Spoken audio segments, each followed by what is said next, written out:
Habakkuk Chapter 1.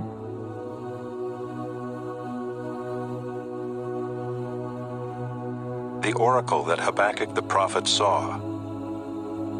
O Lord, how long shall I cry for help, and you will not hear? Or cry to you, violence, and you will not save? Why do you make me see iniquity, and why do you idly look at wrong? Destruction and violence are before me, strife and contention arise. So the law is paralyzed, and justice never goes forth. For the wicked surround the righteous, so justice goes forth perverted. Look among the nations and see, wonder and be astounded, for I am doing a work in your days that you would not believe if told. For behold, I am raising up the Chaldeans, that bitter and hasty nation, who march through the breadth of the earth to seize dwellings not their own. They are dreaded and fearsome. Their justice and dignity go forth from themselves. Their horses are swifter than leopards, more fierce than the evening wolves. Their horsemen press proudly on. Their horsemen come from afar. They fly like an eagle, swift to devour. They all come for violence, all their faces forward. They gather captives like sand. At kings they scoff, and at rulers they laugh. They laugh at every fortress, for they pile up earth and take it. Then they sweep by like the wind and go on, guilty men, whose own might is their God. Are you not from everlasting, O Lord my God, my Holy One? We shall not die. O Lord, you have ordained them as a judgment, and you, O Rock, have established them for reproof. You who are of purer eyes than to see evil, and cannot look at wrong, why do you idly look at traitors and remain silent when the wicked swallows up the man more righteous than he? You make mankind like the fish of the sea, like crawling things that have no ruler. He brings all of them up with a hook. He drags them out with his net. He gathers them in his dragnet. So he rejoices and is glad. Therefore he sacrifices to his net and makes offerings to his dragnet. For by them he lives in luxury, and his food is rich. Is he then to keep on emptying his net and mercilessly killing nations forever?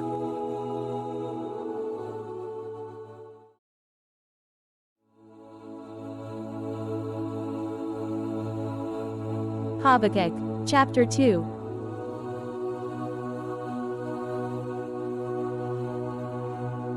I will take my stand at my watchpost and station myself on the tower, and look out to see what he will say to me, and what I will answer concerning my complaint. And the Lord answered me, Write the vision, make it plain on tablets, so he may run who reads it. For still the vision awaits its appointed time. It hastens to the end, it will not lie. If it seems slow, wait for it. It will surely come, it will not delay. Behold, his soul is puffed up, it is not upright within him. But the righteous shall live by his faith. Moreover, wine is a traitor, an arrogant man who is never at rest. His greed is as wide as Sheol, like death he has never enough. He gathers for himself all nations and collects as his own all peoples.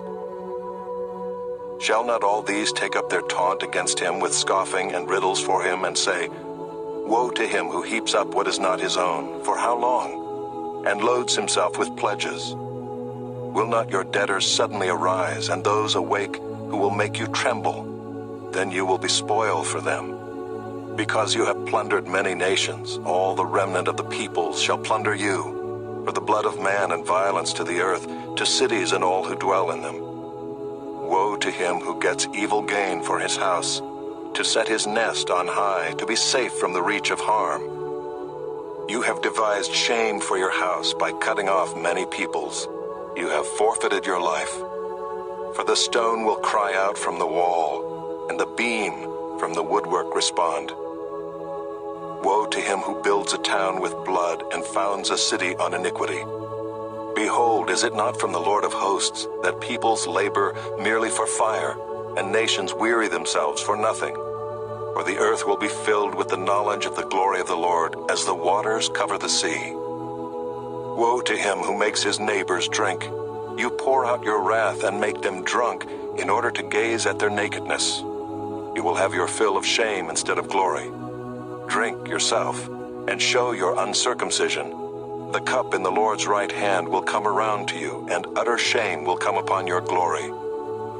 The violence done to Lebanon will overwhelm you, as will the destruction of the beasts that terrified them, for the blood of man and violence to the earth, to cities and all who dwell in them. What profit is an idol when its maker has shaped it, a metal image, a teacher of lies? For its maker trusts in his own creation when he makes speechless idols.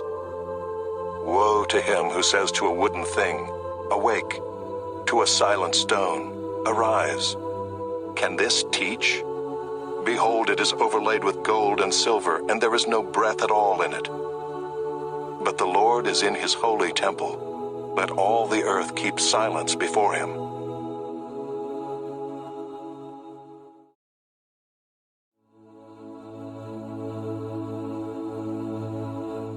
Habakkuk Chapter 3.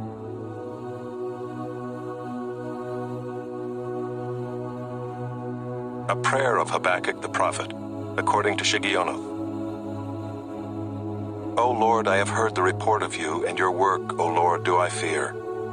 In the midst of the years revive it, in the midst of the years make it known. In wrath remember mercy. God came from Teman, and the Holy One from Mount Paran. His splendor covered the heavens, and the earth was full of his praise. Selah. His brightness was like the light, rays flashed from his hand, and there he veiled his power. Before him went pestilence, and plague followed at his heels. He stood and measured the earth. He looked and shook the nations. Then the eternal mountains were scattered, the everlasting hills sank low. His were the everlasting ways. I saw the tents of Cushan in affliction. The curtains of the land of Midian did tremble. Was your wrath against the rivers, O Lord? Was your anger against the rivers, or your indignation against the sea, when you rode on your horses, on your chariot of salvation? You stripped the sheath from your bow, calling for many arrows. Selah. You split the earth with rivers. The mountains saw you and writhed. The raging waters swept on. The deep gave forth its voice. It lifted its hands on high. The sun and moon stood still in their place, at the light of your arrows as they sped, at the flash of your glittering spear. You marched through the earth in fury. You threshed the nations in anger. You went out for the salvation of your people, for the salvation of your anointed. You crushed the head of the house of the wicked, laying him bare from thigh to neck. Selah. You pierced with his own arrows the heads of his warriors, who came like a whirlwind to scatter me, rejoicing as if to devour the poor in secret.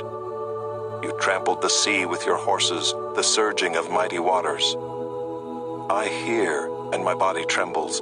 My lips quiver at the sound. Rottenness enters into my bones. My legs tremble beneath me.